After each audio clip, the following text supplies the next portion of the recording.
Imagine this. Two people, same qualifications, applying for the same job. One gets a resounding yes, the other a polite no.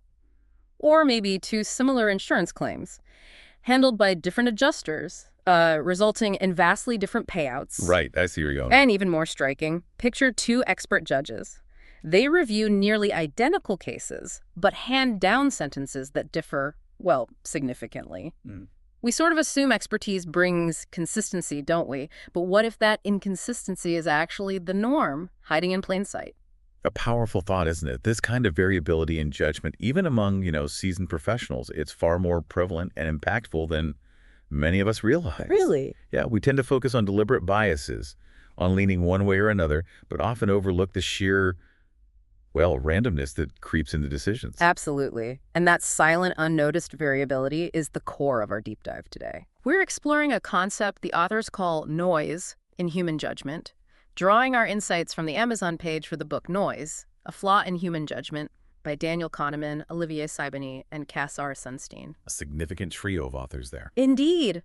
Our source material for this exploration is the book's product description, and importantly, the customer reviews shared right there on the page. Okay, so our mission today is to really get to grips with what noise is, how it differs from the more familiar idea of bias. Which is key, I think. Definitely. And understand where this unwanted variability shows up, particularly in professional context. And maybe most importantly, why recognizing it is crucial for making better, fairer decisions. I'm here to help us navigate these ideas straight from what people are saying in those sources. Great. Let's start then by unpacking this fundamental concept. The book description boldly calls noise the last great fault in our collective decision-making. That's quite a claim. It is. So how do our sources actually define noise? And what's that crucial distinction between noise and bias that one reviewer found particularly fascinating? Well, the description gives us the core definition. Mm-hmm. Noise is essentially unwanted variability in judgments. Think of it like scatter on a target. Scatter. If you ask several people to estimate a value, or maybe if the same person estimates it multiple times and the answers are all over the map, Yeah. that spread, that inconsistency, that's noise. It's deviation around the true value or maybe around the desired consistent outcome. Okay, so if bias is like always aiming off center but in the same direction, Yeah. the noise is more like the shot scattering randomly around where you were aiming, maybe even scattered around that off-center point if bias is also present. Precisely. That's a great way to put it. Bias is a systematic error, a consistent pull or push away from accuracy. Noise is random error fluctuations that lead to different outcomes even when the inputs are essentially the same. Right. And as one customer review highlights, the differentiation around noise from bias was fascinating. Yeah. They clearly found that distinction quite insightful. It clarifies things. It does, and it's not just that they're distinct, they can interact. The sources suggest that inconsistency and bias can actually create noise. How does that work? Well, imagine if different judges have different levels of inherent leniency. That's a form of bias, right? Mm-hmm. But the difference in their levels of bias between Judge A and Judge B introduces variability in sentencing outcomes for similar cases. And that variability is noise. So while bias might cause a consistent lean overall, noise causes this unpredictable spread. That's a critical point, that even bias itself, if it's inconsistent across people or even time, contributes to this problem of noise. So where do the sources tell us this phenomenon is really prevalent? Where does it pop up? Well, the sources point to several areas where subjective judgments are made, and noise is likely, rampant, actually. The book description and reviews specifically mention judicial sentencing. It's a particularly high-stakes example, obviously. Hugely. One reviewer mentions being struck by the idea that judges, despite all their training and experience, can sometimes let arbitrary events affect how they sentence another human being. Arbitrary events? Like what? Well, the reviewer implies things maybe like the outcome of a local sports game or even the weather, subtle, irrelevant factors potentially contributing to variability in a decision that profoundly impacts someone's life. Wow. That example of judicial sentencing really brings the potential for unfairness into sharp focus. It's not just about minor discrepancies, is it? It's about decisions with massive consequences maybe being swayed by, noise. Exactly. And the sources broaden this out considerably. They state that noise appears in how companies recruit employees. Hiring. I can see that. Yes, think of different interviewers evaluating the same candidate file, perhaps quite differently. It's present in assessing insurance claims, Two identical claims could be handled with significant variability depending on who reviews them on what day. Right. The source description kind of sums it up by saying noise affects, indeed, anything where a judgment has to be made, which implies a vast swath of professional activities, really. So loan applications, medical diagnoses. Performance reviews, project feasibility assessments, you name it. So it's definitely not confined to a few niche areas. It seems pervasive across any field requiring human evaluation or prediction. And the scale of this problem, as noted in the reviews, isn't just about one person versus another, is it? No, absolutely not. The sources highlight the multi-layered nature of this variability. One review explicitly points out that this noise exists between different individuals, so you and your colleague might judge the same report differently. It exists between different organizations. Company A might evaluate credit risk using slightly different implicit criteria than Company B, leading to varied outcomes for similar applicants. Right. Different company cultures, perhaps. Perhaps. And crucially, it exists even within the same individual at different times. You might make a slightly different decision today than you would tomorrow, given the exact same circumstances influenced by transient factors you're probably unaware of. Your mood, maybe, or what you just read. That last part is perhaps the most unsettling, that even we are inconsistent with ourselves. And this leads to a crucial point highlighted in the sources, the complete unawareness of this variability. Yes, that lack of awareness is profound. The description and reviews both stress that the individuals and organizations making these noisy judgments are often completely unaware that such variability exists at all. We just don't see it. We tend to believe our judgments are consistent, based purely on the merits of the case. We're very good at constructing narratives, seeing patterns and explanations, even when the reality might just be random scatter. This silent nature of noise makes it incredibly insidious because, well, if you don't know a problem exists, you certainly can't address it. And if judgments are subject to such high degrees of unnoticed, unwanted variability, what does that mean for the outcomes? What's the impact? The sources indicate the impact is pretty significant. Because noise leads to inconsistencies. It results in judgments that are less accurate and, frankly, potentially unfair. Unfair. Reviews mention the need for more fairness and accuracy, implying that the presence of noise is undermining these very goals. Yeah. In judicial sentencing, it could mean disparate outcomes for similar crimes. Right. In hiring, it might mean overlooking great candidates or hiring less suitable ones just inconsistently. In insurance, it could lead to inequitable treatment of policyholders. Essentially, the consequence is that the judgment isn't truly reflecting the underlying reality or the agreed criteria. It's partly a product of random noise. This really changes how you might think about decision-making, doesn't it?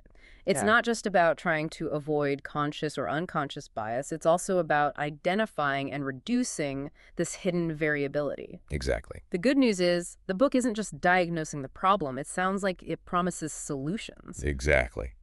And the authors are serious figures in the field, of course.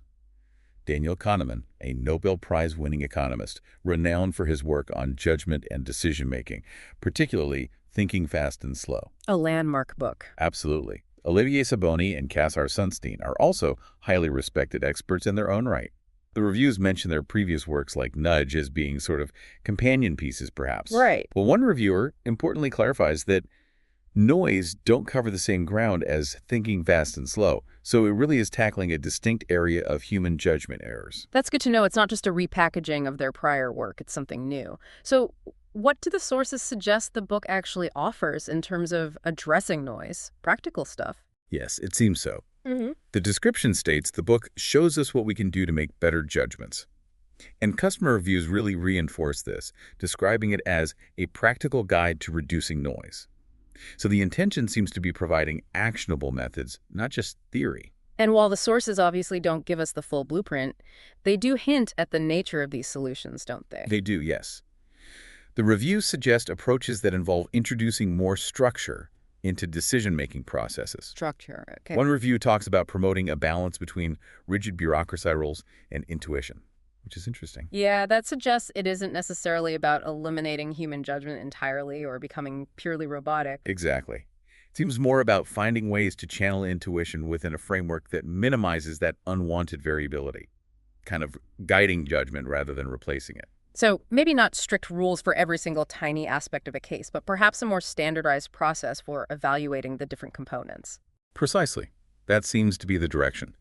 Another review states quite clearly that structured decisions versus random assessments are better all around. Better all round. Yeah. It reinforces the idea that implementing defined steps, criteria, maybe using checklists or scoring systems, frameworks for making judgments, yields more consistent and reliable outcomes than relying purely on unstructured, intuitive assessments, which are highly susceptible to noise. The book presumably delves into how to design and implement these structures effectively. Okay, let's bring this back directly to you, our listener. As a mid-senior professional, you are constantly making judgments and decisions. It's a core part of the job. Where might this concept of noise be lurking in your professional world? Yeah, think about the areas where your role involves subjective evaluation. Are you involved in reviewing performance appraisals? Common one. Are you assessing project proposals or budgets? Evaluating vendor pitches? Trying to predict market trends or sales figures? Lots of areas. Anytime you have to assess something based on information and arrive at a conclusion, your judgment is potentially subject to noise. Just ask yourself, would you and a trusted colleague grade the same piece of work identically? Or even, would you yourself arrive at precisely the same sales forecast if you did the analysis again from scratch next week? Probably not identically. Probably not. And that difference? Yeah. That's noise. And the sources highlight this powerful aha moment that seems to come with recognizing noise. One customer review really captures it, I thought. They said, "Everything is really so noisy, yet we hardly notice. You will be more attentive to what's being done to you and what you equally do to others unknowingly." That reviewer perfectly articulates the shift in perspective the book seems to offer, doesn't it? You move from assuming judgments are based purely on merit or clear intention to seeing the unseen forces of variability at play. Yeah. You start noticing how your own judgments might fluctuate, perhaps based on mood or fatigue, and also how the judgments you receive from others, feedback, evaluations, could be influenced by factors unrelated to your actual performance or the quality of your work. It makes you more critical, maybe, both of your own cognitive processes and the systems you operate within. And this aha moment, it's more than just intellectual curiosity, isn't it? It has real implications for fairness and effectiveness in the workplace. And for those in leadership positions, it sounds like this understanding is not just useful, but potentially essential. Absolutely. Multiple reviews stress this. They call the book essential reading for professionals and a must-read for any leader. Why so critical for leaders? Well, because leaders are often responsible for designing and overseeing processes, ensuring consistent standards are applied, and making reliable decisions that affect their teams and the organization's overall direction. If their own judgments, or the judgments within their teams, are full of unnoticed noise, well, it undermines trust. It can lead to frustration among staff and ultimately results in suboptimal outcomes. Right. Addressing noise is presented in the reviews almost as a guide to more fairness and accuracy. And those are surely central goals for any effective leader. This exploration of noise, this hidden, unwanted variability in human judgment, truly underscores how much we might be leaving to chance or random factors in areas we assume are governed by logic and consistent evaluation. It's a subtle but powerful challenge to our confidence in purely subjective decision-making. It really is. It requires a certain humility, I think, about the reliability of our own minds and a critical look at the systems we use to make important calls. Are they designed to minimize this scatter? So here's a final thought to leave you with, building on everything we've discussed today from the sources. If individual judgments are susceptible to noise, how much is that variability potentially being compounded within complex organizational processes and systems? Interesting question. Think about a multi-stage approval process, maybe, or a yearly performance review cycle that involves input from multiple people across different times. If every step has some inherent noise, how much silent noise might be accumulating and interacting to influence the final outcome? The cumulative effect. Exactly. And if this is happening largely unnoticed, as the sources suggest, how would you even begin to measure or mitigate that systemic noise within your own team or department? It feels like a significant challenge. It is. But perhaps, as you say, recognizing it, acknowledging it could exist, is the crucial first step. A fascinating question to ponder as you look at the decisions and processes around you. Indeed. Well, that concludes our deep dive into the concept of noise, drawing insights from the Amazon page for the book Noise. We've uncovered what noise is, how it differs from bias, where the sources say it typically appears, and why understanding it is so vital for professionals seeking greater fairness and accuracy in judgment. Hopefully it's given you a fresh perspective. We certainly hope it has, and perhaps prompted you to start listening for the silent hum of noise in your own professional environment.